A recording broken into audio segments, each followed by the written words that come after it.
अभी हम चर्चा कर रहे हैं 10 की। जैसा हमारी अभी बहन ने एक प्रश्न किया था, वो उसी चीज को देखिए आगे भगवान जो है वो डेवलप कर रहे हैं। उससे और भी चीजें स्पष्ट होंगी कि ये जो निष्काम कर्म है, अर्थात जिसको हम कर्म योग भी बोलते हैं या जिसको आप बुद्धि योग भी बोलते हैं, इस बुद्धि योग, कर्म योग या निष्काम कर्म योग का जो प्रतिफल है अर्थात महात्म्य है, वो क्या है, उसकी भी चर्चा भगवान आगे जाके करेंगे। लेकिन अभी वो जो कह रहे हैं वो ये कह रहे हैं कि बिना संग के, बिना आसक्ति के यदि आप किसी भी कर्म को करते हैं तो ऐसा जो कर्म है वो कर्म से होने वाला जो पाप, अगर एक शब्द का प्रयोग किया जाता है पाप, तो उसके साथ में आप दूसरा शब्द भी सहज रूप से जोड़ लीजिए, क्योंकि ये पाप और पुण्य ये सारे के सारे द्वंद्वात्मक हैं। तो दूसरी चीजें, अगर कहीं द्वेष शब्द का प्रयोग किया जाता है तो श्रीमद् भगवत गीता के संदर्भ में आप उसको द्वेष को राग भी साथ में जोड़ लीजिएगा, क्योंकि ये भगवान एक शब्द का जब प्रयोग कर रहे हैं तो दूसरे को जोड़ना हमारे लिए सहज हो जाता है। तो यहाँ अब कहते हैं ब्रह्मण्याधाय कर्माणि संगम त्यक्त्वा करोति यः लिप्यते न स पापेन पद्मपत्रमिवाम्भसा। इसका कल मैंने आपके सामने थोड़ा सा निवेदन किया था कि पद्म पत्र, पद का अर्थ होता है कमल, और मैंने आपको बताया कमल के दो शब्द हमारे यहाँ संस्कृत में बहुत सहज रूप से उपलब्ध हैं। वो आपने बच्चों की जो अगर उनके से होमवर्क करवाया होगा तो उसमें आपने शायद इन शब्दों का प्रयोग किया हो। एक है जलज और दूसरा है पंकज। जलज का अर्थ होता है जल से उत्पन्न और पंकज का अर्थ होता है कीचड़ से उत्पन्न। अब देखिए दोनों चीजों से उत्पन्न होता है कौन? जो कमल है। पंकज का अर्थ है लेकिन उसकी कोई भी जो चीज है वो प्रभावित नहीं करती है, न कीचड़ की गंध होती है, न कीचड़ की गंदगी होती है, उसके अंदर कुछ भी ऐसा नहीं होता। और साथ ही वो जो पानी है, यद्यपि पानी निर्मल है, देखिए पानी किसी भी तरह से हो, ना कीचड़ उसके ऊपर अपना प्रभाव डालता है और ना ही वह जो जल है, जल का अर्थ पवित्र, जो जिसको हम शुचि बोलते हैं, ऐसा वह जो पवित्र है वो भी उसके ऊपर अपना, वो ना तो जल से आसक्त होता है और न पंख अर्थात कीचड़ से आसक्त होता है। तो ये यहाँ पर कहते हैं पद्म पत्र मेवाम्भसा। जिस प्रकार पद्म का जो पत्र है वो इन सब उससे प्रभावित नहीं होता है, इसी प्रकार वह व्यक्ति जो बिना किसी संग के, बिना किसी, देखिए पत्ता तो वही है लेकिन पत्ते के ऊपर एक लेयर चढ़ गई। पत्ता जो है, पत्ता वही है लेकिन उसके ऊपर एक लेयर आ गई, और वो लेयर क्या करती है? वो लेयर ये काम करती है कि वो उस जल को या उस पंख को उसके साथ में जो है वो जुड़ने नहीं देती है, उसके साथ में उसको प्रभावित नहीं करने देती है। ऐसे ही आपने अगर देखा होगा तो एक होता है, उसको बोलते हैं सी ईगल। सी ईगल वो क्या करता है, जिस समय अपने शिकार के लिए पानी के अंदर गहरे में जाता है तो आप आश्चर्यचकित होंगे कि गहरे में जाने के बावजूद जो उसके पंख हैं वो गीले नहीं होते। क्यों? क्योंकि उसके जो पंख हैं, उन पंखों पर कुछ इस तरह का ऑयल लगा होता है या इस तरह का रसायन, इस तरह का केमिकल लगा होता है जिससे कि वो जो जल है, वो जल उसके पंखों को भिगाता नहीं। कहते हैं इसी तरह से जब आप इस प्रकार की लेयर, अनासक्ति की लेयर, समझ की लेयर जिस समय आप अपने जीवन में लगा लेते हैं अपनी सोच के साथ में, तो उसका परिणाम क्या होता है? वहां पर किसी भी प्रकार का प्रभाव, चाहे वो आंतरिक हो, देखिए जब कीचड़ से पैदा होता है तो आंतरिक हो गया ना, और जल जो है वो बाहर है, जल जो है वो बाहर है, अर्थात आंतरिक और बाह्य किसी भी प्रकार का जो प्रभाव है वो उसके ऊपर नहीं होता है। तो ये श्लोक है। अब आगे भगवान कहते हैं देखिए, कर्म दो प्रकार का है। आपने महर्षि विश्वामित्र की जो गाथा है वो सुनी होगी, जिसको हम लोग सत्यवादी हरिश्चंद्र की कथा सुनते हैं। आपने क्या सुना, पढ़ा होगा उसमें? उसमें आपने ये सुना होगा कि स्वप्न में जो महाराज हरिश्चंद्र थे, उन्होंने सर्वस्व अपना दान दे दिया। ये थोड़ी दूसरी तरह की, थोड़ा मनोविज्ञान के आधार पर थोड़े गहराई में जाने की आवश्यकता है। हम लोग क्या करते हैं, अब कहा जाता है, हमारे जो धर्मशास्त्र हैं या अपने जो पुराण हैं, उनमें ये कहा जाता है कि कलयुग में थोड़ी सी हम लोगों को छूट दे दी गई। क्या छूट दे दी गई? कहते हैं अगर मानसिक रूप से अगर कोई भी आप पाप कर्म करते हैं तो वो पाप नहीं माना जाता है, जब तक आप उसको शारीरिक रूप से न करें। ये एक मान्यता है। लेकिन आपने ये देखा होगा कि जो उपासना है, जिस समय आप उपासना में प्रवेश करते हैं, जिस समय आप पूजा में जाते हैं, तो जो मानसिक पूजा है, उस मानसिक पूजा का जो महत्व है वो कई गुना बताया गया। मानसिक पूजा का महत्व, मानसिक उपासना का महत्व, जो बाहरी जो पूजा है, बाहरी जो उपासना है, उससे कई गुना बताया गया। तो आप उसको महत्व को उस तरीके से मत देखिए। आप महत्व को किस रूप में देखिए? आप इस रूप में देखिए कि जो आपके मन में है, जो आपके मन में है, जो आपके मन में स्फुरणा हो रही है, जो आपके मन में चिंतन चल रहा है, चाहे वो कितना भी सूक्ष्म क्यों ना हो, वो धीरे धीरे धीरे धीरे करके प्रगाढ़ होता हुआ, आज नहीं तो कल, कल नहीं तो परसों आपके सामने क्या होता है, वो आपके शरीर के आधार पर आ जाता है, शरीर के स्तर पर आ जाता है। इसीलिए भगवान मानसिक रूप से जो आप कर्म कर रहे हैं, उसके प्रति भी सावधान है। वो उसकी उपेक्षा नहीं करते हैं। वो जो सूक्ष्म है ना, वो जो सूक्ष्म है, उस सूक्ष्म की उपेक्षा वो नहीं करते हैं।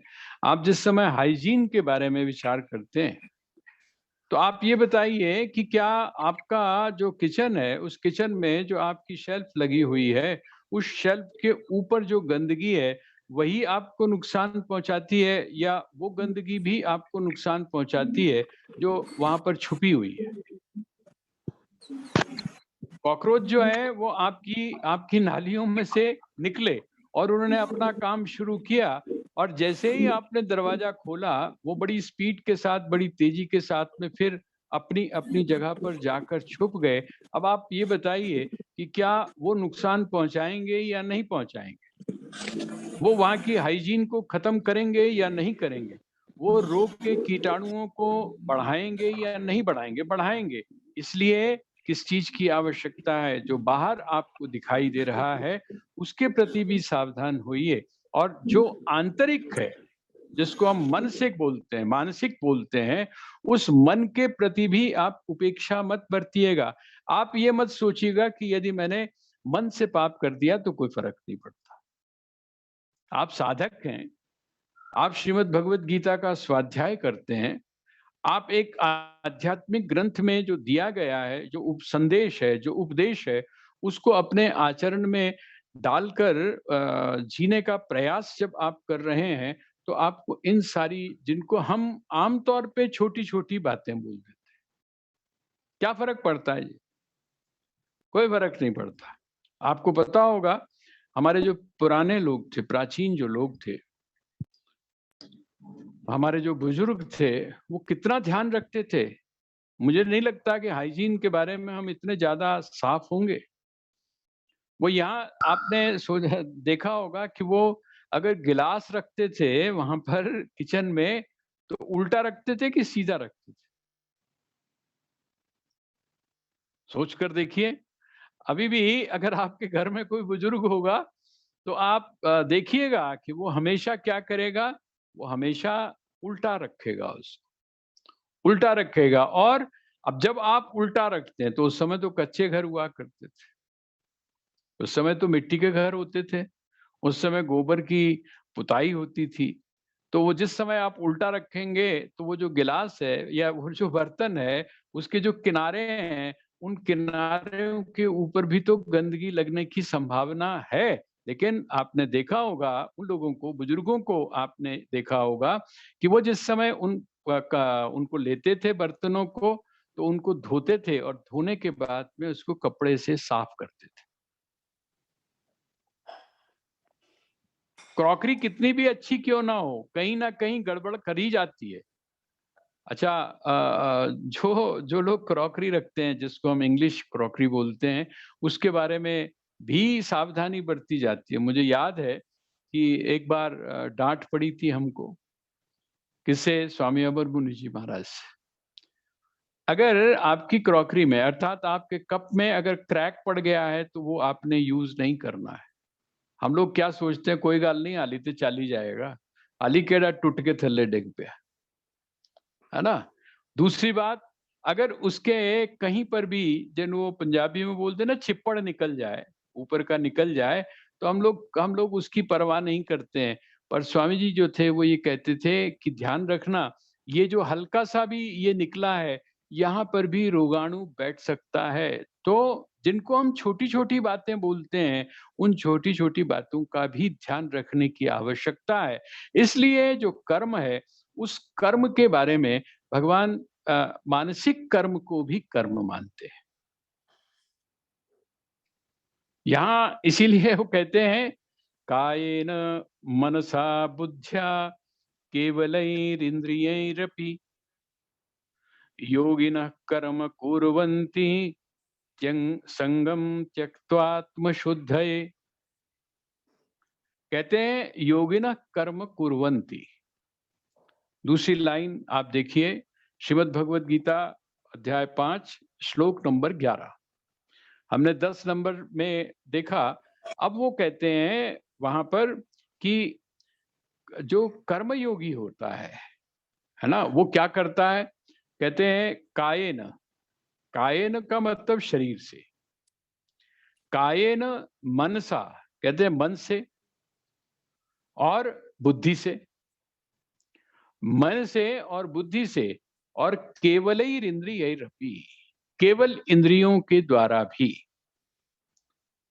केवल इंद्रियों के द्वारा भी। आप कहेंगे केवल इंद्रियों के द्वारा कैसे? तो आप जिसको हम मैकेनिकल बोलते हैं ना, वहां पर आपको ना तो मन की आवश्यकता होती है और ना ही आपको बुद्धि की आवश्यकता होती है, ना आपको किसी भी चीज की। वो क्या है, आपको शरीर की भी आवश्यकता वहां पर नहीं होती है।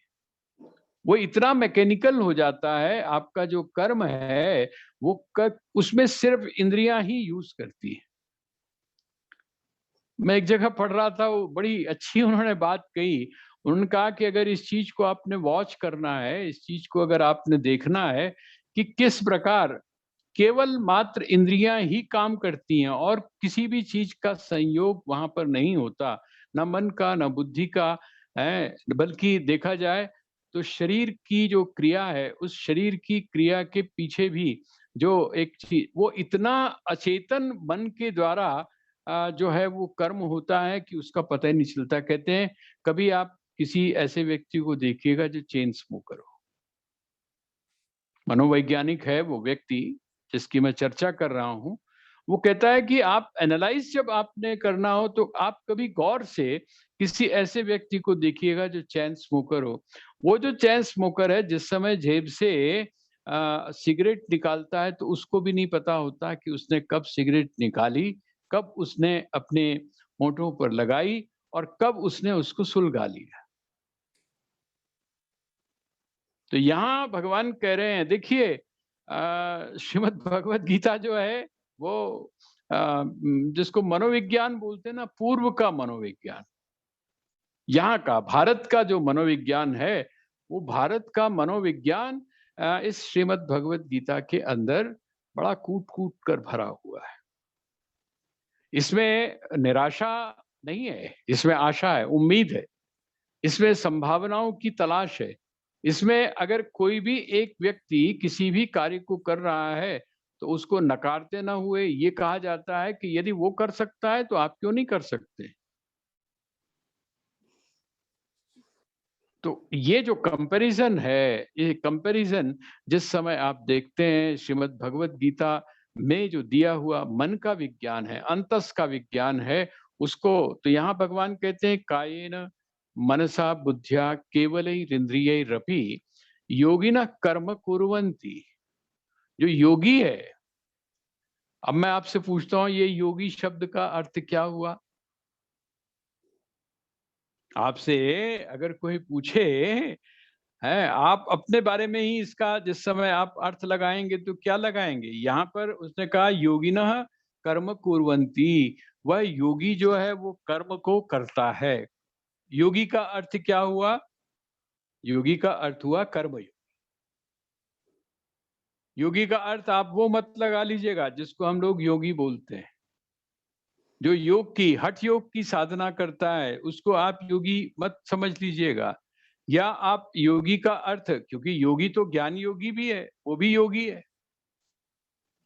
लेकिन यहां पर क्योंकि जो रेफरेंस चल रहा है, जो संदर्भ चल रहा है, वो संदर्भ चल रहा है कर्मयोगी का, तो यहाँ योगी का अर्थ है कर्मयोगी।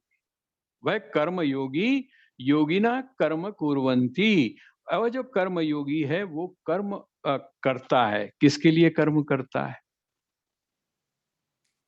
कर्म जो है वो किसके लिए करता है? कर्म क्या? वह जो कर्मयोगी है वो प्राप्त करने के लिए कर्म करता है, किसी वस्तु को प्राप्त करने के लिए कर्म करता है, किसी भोग को भोगने के लिए कर्म करता है, कहते नहीं।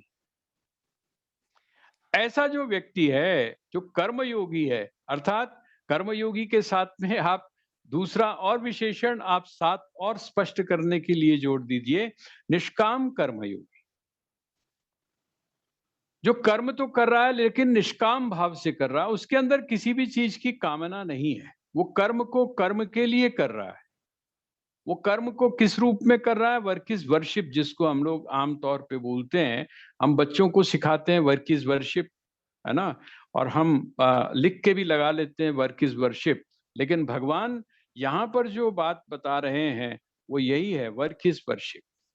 इसको यदि और भी आपने स्पष्ट रूप से समझना हो कर्म के सिद्धांत को या कर्म के बारे में, तो आप जो स्वामी राम का एक बड़ा महत्वपूर्ण एक लेक्चर है वो उन्होंने जापान में भी दिया था और अमेरिका में भी दिया था। उसका नाम है सीक्रेट ऑफ सक्सेस, सफलता का रहस्य। उसमें शुरू ही उन्होंने कर्म से किया है।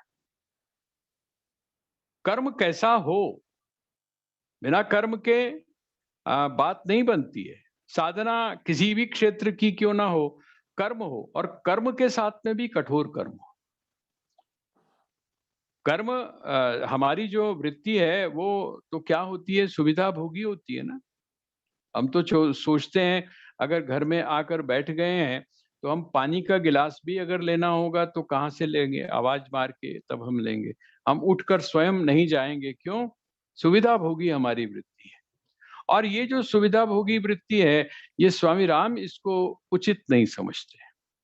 टॉल्स्टॉय की अगर आप कहानियां पढ़ेंगे तो वहां पर भी टॉल्स्टॉय ने इसका बहुत विरोध किया। उसने कहा किसी के जीवन में यदि उसके व्यक्तित्व को आपने नष्ट करना है तो आप उसको सुविधा भोगी बना दीजिए।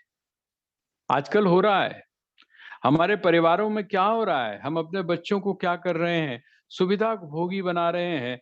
और उस सुविधा भोगी होने का परिणाम क्या है? अच्छा, सच सच बताइए। मैं आपसे एक सवाल पूछता हूँ।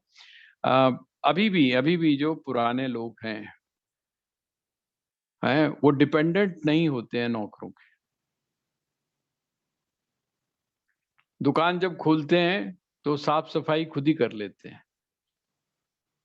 ठीक है, चाबी उनके पास होती है। वो इस बात की परवाह नहीं करते कि ਜਦੋਂ नौकर आएगा तो वो दुकान खोलेगा। दुकान खोलेंगे और अगर वो लेट हो गया है तो साफ सफाई भी खुद ही कर लेंगे। लेकिन हमारी जो नई जनरेशन है उससे क्या आप इस बात की अपेक्षा कर सकते हैं?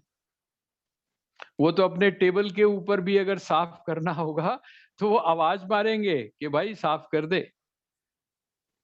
ये क्या चीज है? ये हम जो दे रहे हैं यहाँ पर, भगवान इसी बात को कह रहे हैं कि वह कर्मयोगी किस लिए करता है। कहते हैं कर्मयोगी का जो उद्देश्य है, जो निष्काम कर्मयोगी है, जो वर्किस वर्शिप बोलता है, ऐसा जो व्यक्ति है वो किस लिए कर्म करता है? कहते हैं योगिनः कर्म कुर्वन्ति संगम त्यक्त्वा, संग का परित्याग करके।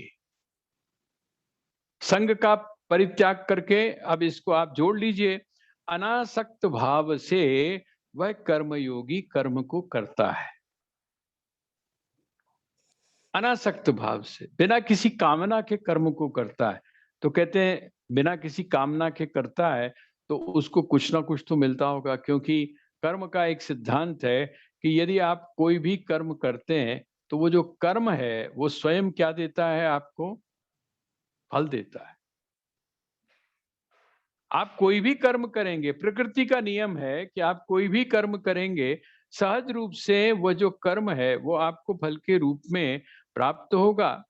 आप मांग कर करेंगे तब एक स्थिति अलग है, लेकिन कर्म के साथ में वो चीज जुड़ी हुई है। तो कहते हैं जब आप सकाम कर्म करते हैं, अर्थात कामना पूर्वक कर्म करते हैं, तो आपको उस वस्तु की जिसकी आपने कामना की थी उसकी आपको प्राप्ति होती है। लेकिन यदि आप बिना किसी कर्म, बिना किसी इच्छा के जब आप कर्म को करते हैं तो उसका परिणाम क्या होता है?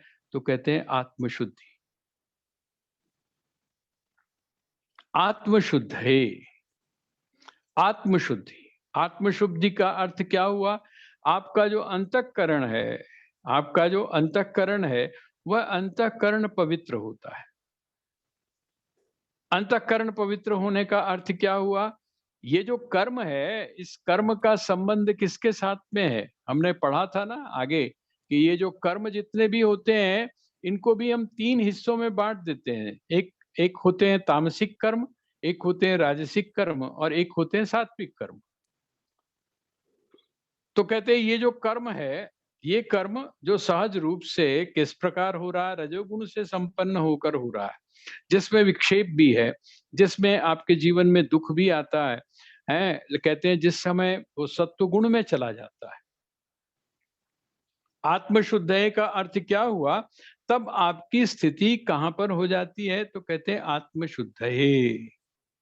आपका जो अंतःकरण है वो शुद्ध हो जाता है। आप में जो कलुषता है, आप में जो कालिमा है, आप में जो दोष हैं, वो दोष समाप्त हो जाते हैं। और जिस समय दोष समाप्त हो जाते हैं तो वो जिसको हम तत्व बोलते हैं, उस तत्व का हमको बोध होता है। वह जो सत्य है उस सत्य का हमको बोध होता है। देखिए, जो कर्म की कंटिन्यूटी है वो किस प्रकार की है? सकाम कर्म के द्वारा आप कामनाओं को पूर्ण करते हैं। निष्काम कर्म का करके आप क्या करते हैं? अपने अंतःकरण को शुद्ध करते हैं। और जब आप अपने अंतःकरण को शुद्ध करते हैं तो आप में क्या होता है? आप में सत्व की स्थिति होती है। और वह जो सत्व है वो आपके अंतःकरण को स्थिर करता है। निर्दोष होने से वो आपके अंतःकरण को स्थिर करता है। और जब आप में स्थिरता आ जाती है तब आप सूक्ष्म से सूक्ष्म वह तत्व जो अब तक आपको नहीं दिखाई दे रहा था उसका आप अनुभव करना शुरू कर देते हैं। ये एक प्रक्रिया हो गई।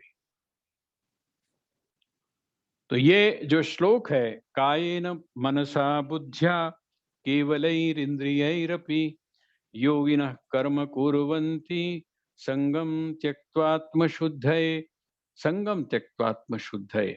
अब कहते हैं अगला जो श्लोक है, युक्तः कर्म फलं त्यक्त्वा शान्तिमाप्नोति नैष्ठिकीम् अयुक्तः कामकारेण फले सक्तो निबध्यते।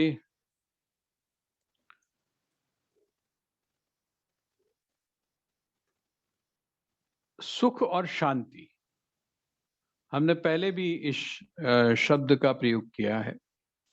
शांति, शांति का अर्थ क्या होता है? जैसे हम बोलते हैं ना शांत। आप अगर कभी किसी समुद्र के किनारे यदि आप गए हो तो कहते हैं, क्या कहते हैं वहां पर कि जिस समय पूर्णिमा होती है तो समुद्र जो है वो क्या हो जाता है, उसमें लहरें उठनी शुरू हो जाती है, जिसको ज्वार भाटा आप बोलते हैं। और वो जो लहरें जब उठती हैं तो क्या हम ऊपर से क्या बोलते हैं?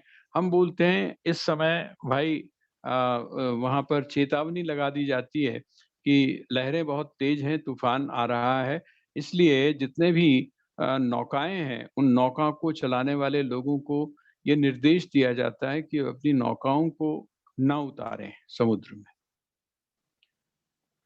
और यदि आपने उस समय का दृश्य देखा होगा तो आपको बड़ा स्पष्ट लगता है, ऐसा लगता है जैसे अशांत हो। आप अगर उसको किसी मनुष्य के रूप में अगर आप कल्पना करें समुद्र की, तो आपकी भी स्थिति कभी-कभी मानसिक रूप से ऐसी ही हो जाती है।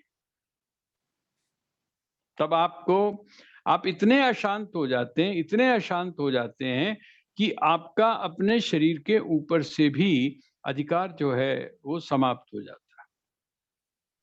शांति, देखिए सुख जो है, सुख एक अलग चीज है। सुख के बारे में तो वैसे हम लोग सुख के बारे में उस तरह से सोचते नहीं है, लेकिन सुख के बारे में बड़ा स्पष्ट है। हर व्यक्ति जाने अनजाने में इस बात को जानता है कि ये आने और जाने वाला है। शांति का अर्थ क्या है? जिस समय शांत हो गया, जिस समय वहां पर लहरें नहीं उठ रही हैं, तो वो जो शांति है, आपके भीतर लहरों का न उठना किसी भी प्रकार से, किसी भी प्रकार से। कल यहाँ पर हमारे राजपुर आश्रम में बड़ी अच्छी अच्छी सी बारिश हुई। हम लोग जिस हिसाब से बूंदें गिर रही थी, तो हमें तो ये लग रहा था कि कहीं ऐसा ना हो कि ओले गिर रहे हों, लेकिन ओले नहीं थे, बड़ी मोटी मोटी बूंदें थी। और जिस समय कुछ टाइम तक, क्योंकि आश्रम का जो एक स्वरूप बना हुआ है वो इस प्रकार का है कि यहाँ जब बारिश होती है तो पानी रुकता नहीं है फर्श पर, लेकिन कई जगह ऐसी होती हैं जहां पर पानी रुक जाता है। तो हम तमाशा देख रहे थे। तमाशा हम क्या देख रहे थे? तमाशा हम ये देख रहे थे कि वो जो मोटी मोटी बूंदें वहां पर गिरती थी, और मोटी बूंदें जब गिरती थी तो वो एक बुलबुला सा बनता था, और वो जो बुलबुला बनता था वो कुछ समय तक पानी के साथ में मिलकर थोड़ी सी यात्रा करता था, और उसके बाद आप झपकियों में पता ही नहीं चलता था कि वो गया कहाँ। कहते हैं यही बिल्कुल स्थिति किसकी है? सुख की है। लेकिन हमको वो जो सुख है, उस सुख का जो आधार है, वो भी सुख, आप जिस समय वेदांत के ग्रंथों को पढ़ेंगे तो वहां पर इस बात को बड़ा स्पष्ट किया गया है कि जो जिसको आप भौतिक सुख बोलते हैं, वो भौतिक सुख भी आपको तभी प्राप्त होता है जब आप अशांत नहीं होते। जब आप अशांत नहीं होते, जब आप अशांत होते हैं तो आपको भौतिक सुख की भी प्राप्ति नहीं होती। आप किसी पार्टी में गए हुए, है ना? आप किसी पार्टी में गए हैं और आप खूब एंजॉय कर रहे हैं। वहां पर आप खूब एंजॉय कर रहे हैं, सुख का अनुभव कर रहे हैं, और सुख का अनुभव कर रहे हैं, और कोई व्यक्ति आपके कान में धीरे, देखिए परिस्थितियां सारी वही हैं।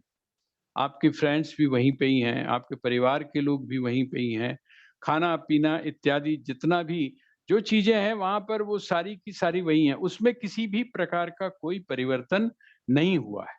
लेकिन किसी व्यक्ति ने आकर क्या किया, आपके कान में कहा कि जी आपकी गाड़ी का नंबर क्या है, कि अमुक है, और उसने आकर धीरे से ये कह दिया कि अभी कोई व्यक्ति जो था वो उस गाड़ी को ले गया है।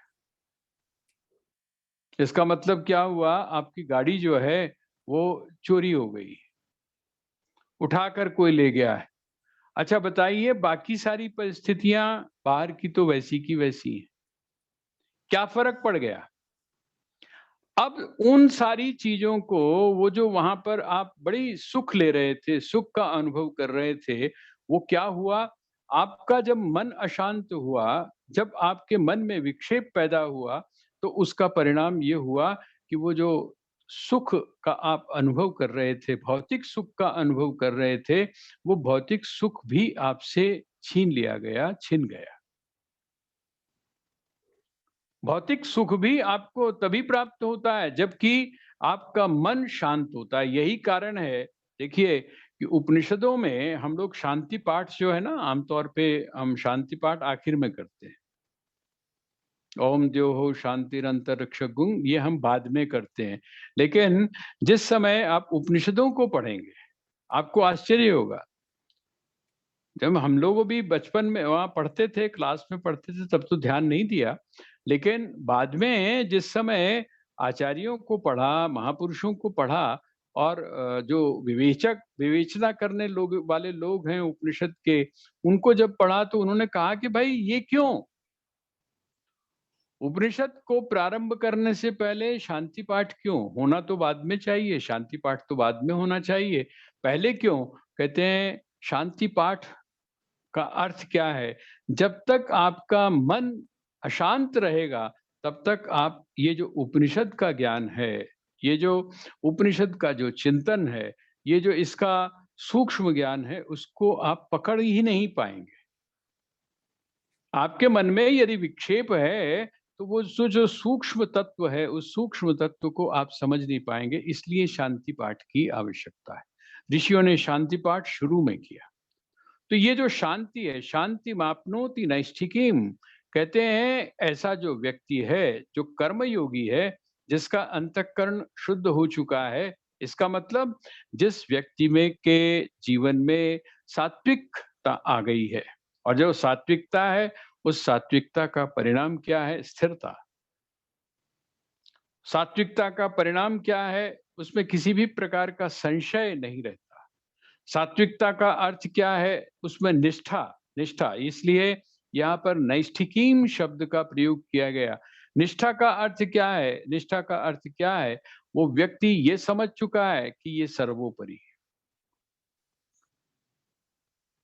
ऐसी जो स्थिति है, उसको कौन प्राप्त करता है? कहते हैं युक्तः कर्म फलम त्यक्त्वा। युक्तः का अर्थ क्या हुआ? तभी तो हमारे यहाँ आगे पीछे ध्यान याद रखने की आवश्यकता है। युक्त इत्युच्यते योगी। युक्त इत्युच्यते योगी, कहते हैं योगी बोले आप या युक्त बोले, एक ही बात है। आपने अगर युक्त बोल दिया, युक्त का मतलब क्या हुआ? युक्ताहार विहारस्य युक्त चेष्टस्य कर्मसु युक्त स्वप्नावबोधस्य योगो भवति दुःखः। वो कहते हैं ये जो युक्त है, युक्त का अर्थ अति का ना होना। युक्त का अर्थ है अति का ना होना। युक्त का अर्थ है बीच में, जिसको हम सम्यक बोलते हैं। बुद्ध जिसको बोलते हैं सम्यक, है ना? आप ध्यान करिए वो वाला एग्जाम्पल कि वीणा के जो तार हैं, उनको आप इतना मत कस दीजिए कि वो टूट जाएं, और वीणा के तारों को आप इतना ढीला भी मत छोड़ दीजिए कि उसमें से जो ध्वनि है, वो ध्वनि ही ना निकले, स्वर ही ना निकले। तो दोनों को क्या है, आपको पता होना चाहिए कि आपने इसको कितना कसना है और कितना ढीला छोड़ना है। आप इतना भी भूखा ना रहें